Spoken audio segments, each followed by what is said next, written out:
It's been a month since the Club Q shooting happened in Colorado Springs, and for many people, this incident revealed that targeted hate is a growing problem in our community. Denver 7's Rob Harris and photojournalist John Henderson take an in-depth look at hate crimes in Colorado and how they are being met with resilience and love.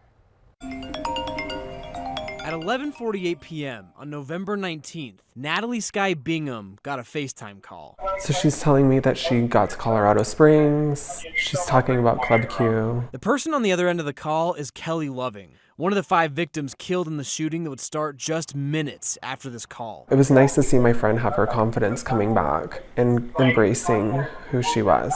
This would be the last conversation I had with Kelly. Okay, honey, be safe.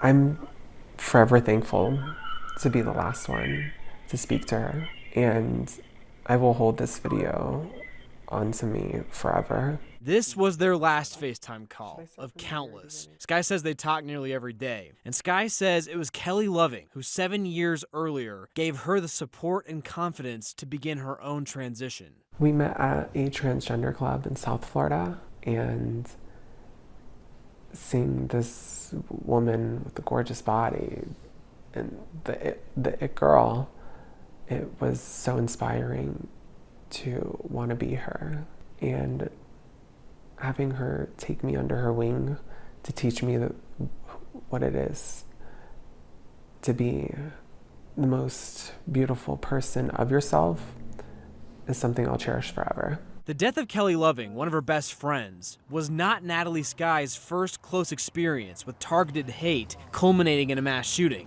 It was the second. On June 12, 2016, she was living in Orlando and working at the Pulse nightclub, where 49 lost their lives in a mass shooting. I left Pulse an hour early. Just wasn't feeling well. Went home and I instantly passed right out. By 8 a.m., my friends that were staying with me at my house were waking me up telling me Pulse was shot up. And the person that called me the most was my mother. She was at the hospital identifying bodies in hopes that I was not one of them. We've seen reported hate crimes consistently climb in recent years. The latest FBI report found that 2021 saw the highest recorded number of incidents in Colorado ever, and it marked the 5th consecutive year of increases. We saw more hate crimes regarding sexual orientation, gender, and gender identity. It seems to be a perfect storm of social unrest, political strife. Dr. Rachel Nielsen is the director of Targeted Violence Prevention Programs at the McCain Institute. She worries that a combination of missed social interaction during the pandemic and misinformation online have created a toxic combination for our young people. What we know is that it comes from a personal grievance, perceived or otherwise, that they do feel like a victim of some sort themselves. And then from that place, ideologies and violent extremism are like fuel on the fire. So you have someone who's already not in a good place, who then finds these justifications online, believes them, and then could be encouraged to hurt or kill others. I feel like I'm living more cautious. Natalie Sky says she feels less safe and more on edge, but she's choosing to respond with strength. There has been instances where I was out in public and hated for who I was. So of course I'm gonna be protected and protect myself. And when you hold your head up high, who's gonna say something?